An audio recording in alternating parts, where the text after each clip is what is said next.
Our first agenda item is the superintendent's state of the district. Dr. Romano. Thank you, Mr. Foreman. It is a great day to be in Hernando County, and it gives me great pleasure to present to you this year's State of the District. And the purpose of this presentation that I do every year is to review our mission and vision for the district, and it's a pretty exciting time given the fact that we have started the process for really visioning around our next strategic plan. I'm going to provide you with some facts about our school district and updated numbers, and then to highlight some of our points of pride or achievements, and then list some current challenges that we are currently facing here in the district. So just as a reminder, and we look at this as a board and as a community quite often, but I think it's really important to know what our mission is. And this was identified as our mission in our strategic plan when it was originally developed almost 5 years ago now. But we, the Hernando County School District, collaborate with parents and other community stakeholders to effectively prepare all students for a successful transition into a diverse and changing world. And I think our world is extremely diverse, and it is definitely drastically changing, and we need to understand what that looks like as we go forward and trying to think about, envision what our next strategic plan is going to look like. And when we met for the community conversations last week, we talked about really thinking outside the box. Maybe there isn't even a box.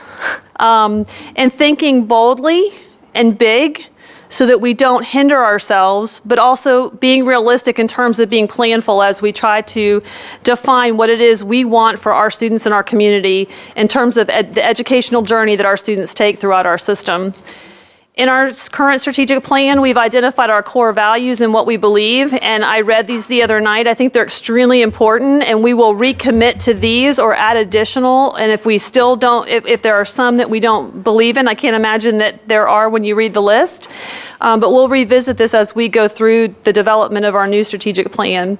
But again, we believe that education is the pathway to a better future for children and ultimately economic development for our community. We believe that family and community involvement are critical. And I say that because, parents, and being a parent myself, that we're our child's or children, we're their first teacher. And the way that we welcome families into our community and into our schools and the school system as a whole, and helping them to navigate their child's or their children's educational journey. And I don't want to read all these, but I've highlighted some. They're all really important. But again, committing to a shared purpose and collaboration around what our vision and our mission is so that we can ultimately reach our goals. This is our amazing school board, and we have Clay Everett, our student representative, who joins us for our evening meetings. He's in school right now, but it's great to have him back full-time, a student representative on our school board. I think he brings a wealth of knowledge and experience from the student perspective that I find very valuable, and I know the board does too. This is an overview of our current staff as it exists. We have 2,882 employees, and you can see how that gets broken down into instructional support, school-based administrators, and district administrators. When you compare our district to like-sized districts, we have a very lean staff, and what's amazing about our staff is that they work tirelessly, as you do as board members, to really ensure that we provide quality education. And what I mean by that is we're accomplishing the goals we established, even given the fact that we've had some significant reductions due to the recession in prior years in resources. We have 539 of our instructional staff, our teachers, hold advanced degrees, and 12 are nationally board certified. And we are partnering with the Hernando County Teachers Association to really increase the number of nationally board certified teachers. And that's because we believe in that program in terms of helping teachers to improve their skill sets, build their capacity, support them, and ultimately they provide high quality instruction to children, to students. This is an updated district data page, and you know how much and I know you do too, enjoy data. And it just gives you kind of an overview of where we're at with class size and what our teacher-student ratio is. So you can see that in those different grade levels. So for every one teacher, there's approximately 15.6, and if you wonder why there's a 0.6 on a teacher, it's because of some part-time types of positions that we have. And you can see what it looks like in grades 4 through 8 and 9 through 12. You can see what our food service staff are doing. And this is just from August through November of 2015, but look at how many meals we serve district-wide every day. And imagine the resources, the people resources that it takes to do that. And down there you can see the percentage of our students that receive free or reduced price lunch every day. And then transportation, we continue to have a fleet of 165 school buses that transport 12,357 of our students. And look at how many miles they transport students. Incredible. I know the board knows the number of schools that we have at every single level, but for the community who's watching and who may be new to the area, I always put this slide in so that you have a sense for how many schools we have. We're blessed to have our K-8 schools and our alternative schools, our new Discovery Academy. We also do some partnering with our charter schools because those are our children in our community, and we feel strongly about supporting them and have made a commitment to do that. These are our theme schools. Brooksville Elementary has global studies. Floyd continues to be environmental studies for this year. And then remember, with rezoning, they're going to move to West Hernando Middle School and Pine Grove so that they can have that transition program in between the two. And then Powell Middle School continues to have microsociety. We maintain our relationship with Swiftmud regarding the Springs Coast Environmental Education Center. And if you haven't gone kayaking out there, we talked about that this morning. It's a beautiful place, and they do amazing things for our children in terms of learning about the environment, the natural habitats, and enjoying the new Adventure Coast. And then, of course, our Suntech Adult Education Center is another one of the points of pride and things that we are extremely proud of in this community. And Sophia Watson and Nikki Barlow and their team are currently going through accreditation, which is pretty exciting because that's going to bring them the ability to add additional programs to really meet the needs of the community. So I'm going to move into some points of pride. This part of the presentation I've categorized, and we're going to look at points of pride related to student achievement. So as you know, the school grades came out in simulation format. We'll get the official school grades, which will be a representation of the simulation on February 9th, and that will be a day of just true celebration for our schools and our community, because we had 11 of our schools that showed significant increase, 2 in particular that increased by 2-letter grades, some that maintained, and you'll see on the slide that the schools that maintained are with a blue arrow, and those that increased are with a green arrow. Westside in particular moved from a D to a B grade, and so did Pine Grove Elementary. And when you're out in your schools, and tonight when you see teachers and students and staff from those schools, congratulate them. They have worked extremely hard to do this work. And we did a comparison and analysis to other school districts to see how they did in terms of the simulation with increasing their school grades. And what we found was we did really well compared to other school districts, and especially in our surrounding area, we showed significant increases at multiple school sites. Where most districts, the majority districts maintained or stayed readily, most of them did not decrease, but they maintained. We only had one school that decreased their school grade, which was Winding Waters K-8, and you can see that on the slide. Our middle schools are all ranked with a C grade, rated with a C grade, and Parrott moved from a D grade to a C grade. So for the first time in 6 years, we do not have any D or F school. We will not have any D or F schools in our district. And here's where our high schools stand. So all our high schools are rated as B high schools. Some are very close. They work extremely hard to be able to obtain these school grades, and Springstead is rated an A. And again, we will receive our district grade on February 9th, but we're anticipating good news, and we're hopeful that that will be higher than a C grade.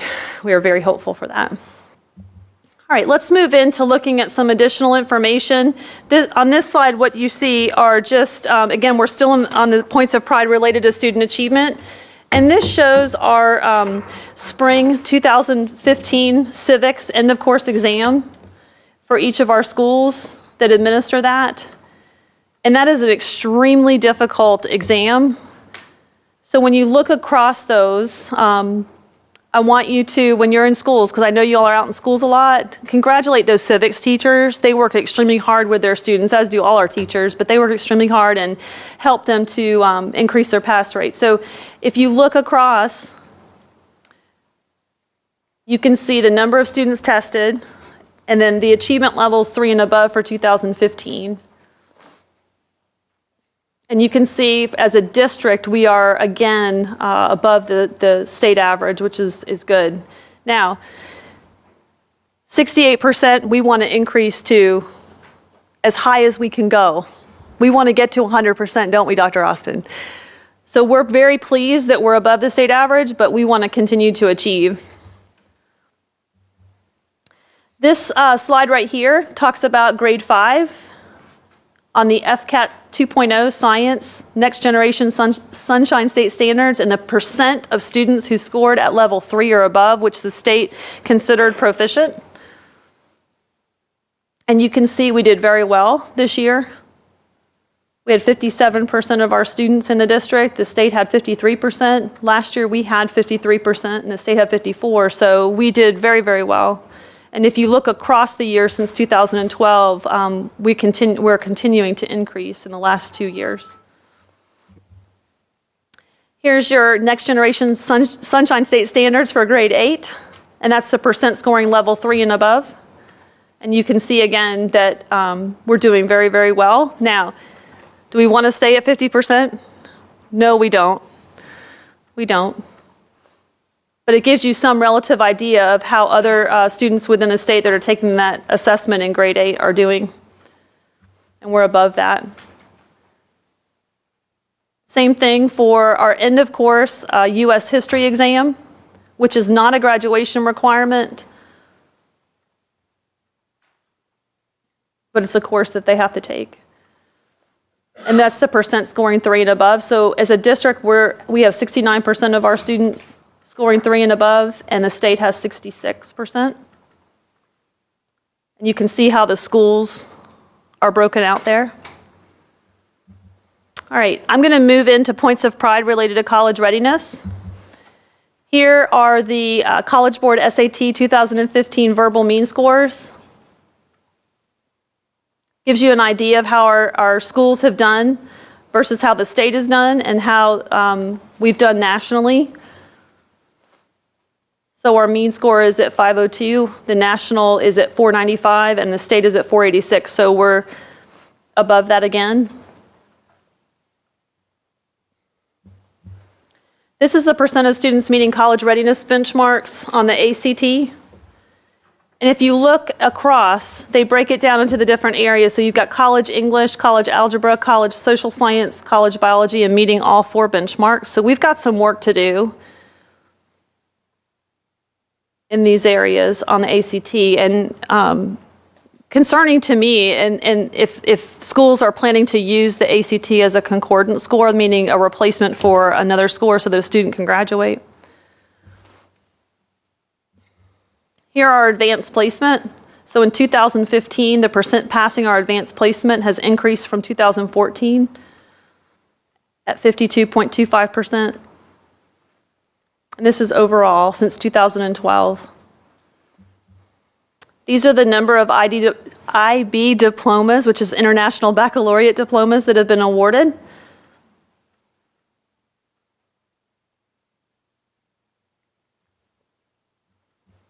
Our graduation rate, again, is above the state average, and it's at 78%. We're pretty proud of that. Our high schools work extremely hard, and you can see Nature Coast, Springstead, and Weeki Wachee are all above 80, and Central and Hernando are working to get there, but they all increased over last year, Wikiwachi maintained, but they're still at 83%. They do a really amazing job at tracking those students from the time they enter into high school and then throughout their high school experience to make sure they're on target, on time for graduation. And then have plans in place if they're not, which is good. They've got the data to be able to do that through an early warning system. Here's your percent cohort dropout. I'm still not happy about this. You know, the impact of dropping out on a student's life over time is significant, and I think we've got a lot of work to do in this area. Are we getting better? We are. It's just not to where I think we should be. And, you know, we started the Discovery Academy program this year, and that's going to help some, but we've got a long way to go in terms of dropping out and how to support students in that area. We also have the Catapult Learning Academy that's in place, which is going to help some too. But ultimately, we want to support those students so that they have a pathway to their future that will help them to be able to not only be a good citizen, but to be able to provide for themselves and have a good job. We were fully accredited in January of 2015. All of you participated in that. That was a pretty in-depth process, and we went through it with flying colors and are fully accredited through 2020. Mr. Foreman, you will no longer be on the board and have to go through accreditation again. So just to kind of summarize, we've improved our school grades. We don't have any schools in the differentiated accountability in need of improvement. First time in 6 years, we've increased our graduation rate to 78% above the state average. We've increased our graduation rate for students with disabilities. Actually, we were #1 in the state this past year. So thank you to Kathy Dofka and her team who do amazing things for our students with disabilities and all kids. And then we've decreased our dropout rate in the first time in several years, and we've also improved our college and career readiness. So let's move into some points of pride regarding collaboration. We've done a lot of work in this area because we believe that it's the right thing to do, that problems are best solved at the level for which they occur, and that together we are better. And I think that as we implement the organizing to lead structures and the 7 habits of highly effective organizations, we need to continue to communicate and collaborate around what we think is best for our schools. And so some of the things that we've done and will continue to do, and we'll do some other things too as we get input back from these committees that are doing this work, is we put into place a budget advisory committee last year. It is fully functioning this year. It's being led by Heather Martin. She's the executive director of business operations for the district. And they are doing some really, really amazing work, and that we all should be proud of. And you will start to get some reports out on their work so you can see what they're doing in preparation for presenting you with a budget. We have a staffing plan committee that is really taking a look at our staffing plan that has not been updated in many, many years. And the staffing plan is important because it's the document that allocates resources to schools. And the team includes district level staff, principals, there's some teachers, a community member. Heather, am I forgetting anybody? But they're coming together and they're really taking a look at this in a different way to really define what are essential services at the school level. So working with schools to say, what is it that you do that you need resources, human resources, and do you need something different than what you already have? And part of my excitement around this is really looking at equity across school sites, so that we can provide the best possible education throughout the district.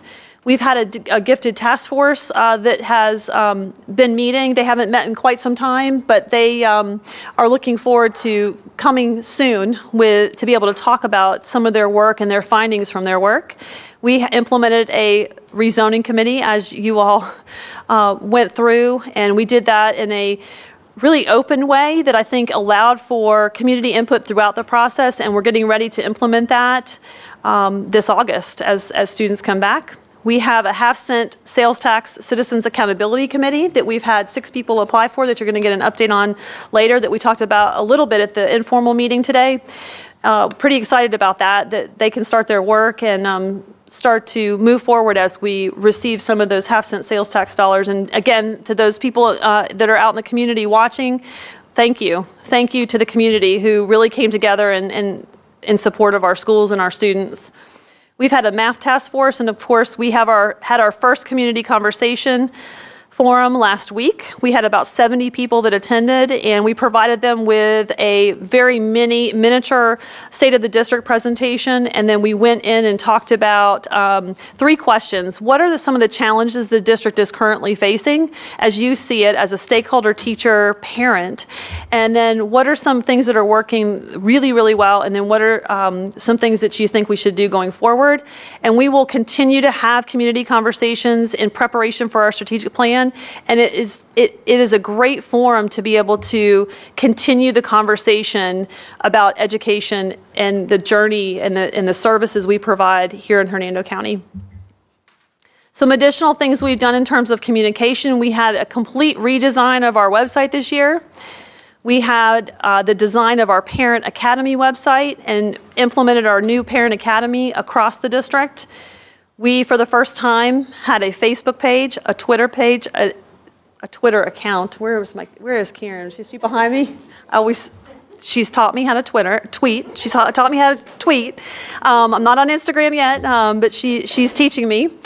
And in YouTube, and we've been using that in a very strategic way to make sure that communication is quick and timely, and there's information put out that is helpful to people as they work with us. I do a letter from the superintendent. We do a district news digest once a month. Those were new things, frequently asked questions, documents that we put forth. We do Global Connect and news releases.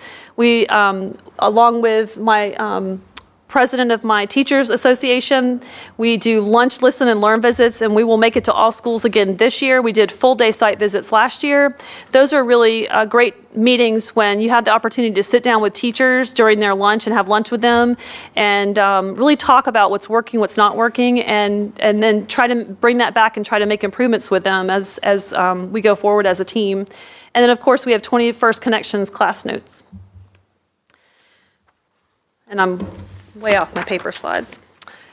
We have the Superintendent's Leadership Academy that we implement every summer, and this was new the year before last. We implemented our first one and again last summer, and we did 2 sessions, and it was really an opportunity for school administrators and executive level leaders to receive professional development.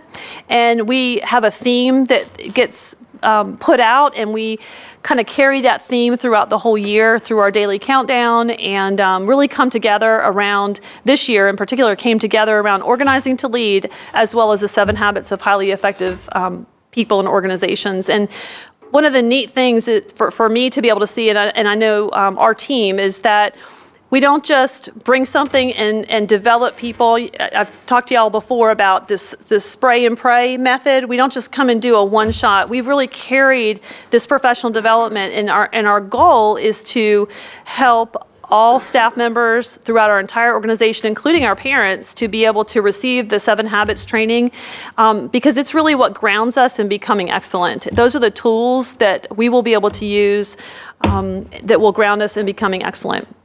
We have developed this year the Superintendent's Luncheon around the 7 habits, where we have administrators throughout the district that nominate someone that is reflecting one of the 7 habits, and we have focused on being proactive, and so we will have the second 7 habits lunch that's coming up.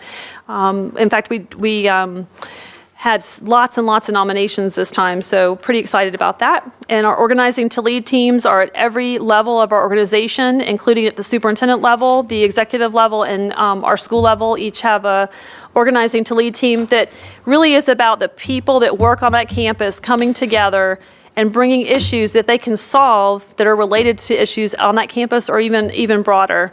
At the superintendent's level, we're really looking at systems issues that we can problem solve around together to make our district better. And then our board went through master board training and became a master board this year, and is continuing to be supported by the Florida School Boards Association in training. I know y'all have a training that is coming up here soon, and I think that shows our school board members are committed, as well as our staff, to receiving professional development and doing really good work. for all of us, points of pride related to community partnerships that we have, and these certainly are just a few, but we continue to have an amazing relationship with our Education Foundation, and our Suncoast Technical Education Center has lots of business partnerships, our YMCA and our Boys and Girls Club, United Way, the Chamber, our county government, and so together again, we are better, and our partnerships help us to be able to do that. We've got great people in this community. These are some of the district honors, and I've already mentioned to you that we were ranked #1 for graduation rate for students with disabilities. We received this year the Bronze Award for Florida Healthy School District and the Certificate of Achievement for Excellence in Financial Reporting for the 11th year in a row. We're very proud of that. That is a huge undertaking that I commend our staff in completing. And then we implemented the Cruisin' Cafe, which is a mobile feeding service featured in the Florida Department of Agriculture and Consumer Services report. And we have been recognized by the state's School Improvement or Differentiated Accountability group and department as a district who really is making some significant gains in a short amount of time and doing some amazing work and really aligning their work. And so we're pretty proud that we serve as a host for them in a lot of ways. So I'm going to move off of points of pride and talk about some of our current challenges. And these are things that I want you all in the community to really think about as we move into trying to, #1, adopt a budget for the coming years ahead. As we make decisions about our new strategic plan, I want us to think about this, because if we're practicing the 7 habits, then we will practice proactivity and be ahead of it and have a plan to be able to tackle some of these things. So we have a new strategic plan that we're developing in 2017, and we're already in full swing, a year ahead of time, to be able to make sure that we do a really good job and springboard off of our already excellent strategic plan. We have a new federal law. Most of you have heard of the No Child Left Behind. It's being replaced, or it's being updated and revised, reauthorized. It has not been reauthorized in a number of years. And it's called ESSA, which is Every Student Success Act. Am I saying that correctly? Yes, Every Success Act. And we don't know a whole lot about this yet, but I want us to pay close attention to it, because when No Child Left Behind got adopted, that put into place all of our accountability requirements that states had to implement. So we need to really look at this, and we're in the midst of digesting this and determining what the implications are going to be for our school system. So when you go up to Tallahassee, I know several of you are going to Tallahassee next week, you will probably hear some things on this. Now, this is a federal law, but you're probably going to hear some things about that. So we're going to have some changing accountability standards. Federal's going to change, and that means states are going to have to change as well. And then one of the things that I continue to be concerned about is attrition and our succession plan here in the district. And I have staff that are really starting to think about, how do we build a succession plan? And what I mean by that is, what we've known in education and in many fields is we have a large percentage of our baby boomers who are getting ready to retire. And so we've watched them in terms of data over time, and we know that we're right at the end of, within a 5 to 10 year period of them retiring. And so the impact of those retirements and that attrition on your workforce is significant. It gets better over time, but we're going to have this significant issue. And so at the same time, I want to think about succession planning. So in a lot of positions in the district, because we are such a lean staff, we struggle with one person being the keeper of all knowledge for that position. And so one of the things that we're talking about is cross-training, so that if somebody's out for a lengthy leave, we have somebody else that can pick up and do that work, even if it's on a temporary basis, to keep the ship moving forward. So succession planning is something that we are concerned about, and we want to make sure happens, because I think that we want to make sure that we are functioning at a very high level with high quality. School boundaries have changed, and so we're going to need to keep an eye on that to see the impact of all the decisions we made. The board was amazing in terms of making some really hard decisions. That is a very difficult process, and three of you were very new on the board and going through that. And so I commend you for the decisions you made. I think it was the right thing to do. It was a long-term decision, and so we'll watch those boundaries to see what the impact of our decisions were and are. We have minimal projected growth still. We're about 5 years out from significant growth, and it's still, when I say significant, it's still pretty minimal. But we need to watch that growth because other areas around us are starting to pick up and to grow, and so we want to make sure that we watch that growth and be ahead of it, be proactive in determining what the impact is on our organization. We, again, have a very lean administrative staff, and so I think today we talked about the idea of having a compensation study potentially, depending on the cost and the amount of time, and that will give us some information back on how we can develop a plan for being able to recruit and retain administrators, and that goes back to succession planning as well. We've had a loss of revenues, of course. Today is a good day because we've heard that impact fees are back in, so I probably could take that off my slide. We want to thank the County Commission for that and all the people that were a part of helping that to be made possible. And we want to thank, of course, our lobbyists and our legislators who have helped us to obtain sparsity, and of course, board members, Navarud and Mr. Johnson, who have helped with that in Tallahassee. And for the board, ultimately, for supporting the need to make that a priority. We still continue to have non-funded performance pay for teachers, and it's mandated, and so that's always an issue for us to try to figure out, but we do it, and we've done a good job with it. It's just the fact that it's mandated and it's non-funded. And then we struggle with technology that is outdated, including not just hardware and infrastructure, but also our enterprise system. We're still using a 30-year-old enterprise system to run the district. It's a green screen MS-DOS program, and our staff that use it are highly trained. But as we think about new staff coming on board and some of the requests that we have to provide for data and information and to cross-reference things, it's very difficult for staff to be able to obtain that information out of that system. So that's an area where we really need to focus. This year, our technology across the district will be 8 and 9 years old. And so we have some significant issues that we need to really think about as we consider priority-based budgeting. Some other areas in need of improvement as I look across our work and as staff and I talk, we've got an excessive number of expulsions, Baker Act referrals, and arrests, and I really want us to think about and research what some other districts are doing. And in fact, we have staff doing that right now because the impact of an arrest, and I'm not saying don't arrest children, but I think that the impact of an arrest on a child's life is significant. And I think there's some other things that other districts are doing that we can learn from that I'm going to bring to the board for recommendation this coming year. We have an aging bus fleet, and we need to address that issue. That needs to be a major priority within the next budget cycle. Outdated technology I mentioned, and I talked about the antiquated enterprise system. So I'm going to stop there, and I've talked enough, and I just think we're well on our way to becoming an A-rated school district of excellence. It's always with great joy that I bring this presentation to you every year. It's not something that existed in the district prior to me coming, and I felt strongly that you all receive some type of update on where we're at as well as the community, and I will kick it back to Mr. Foreman.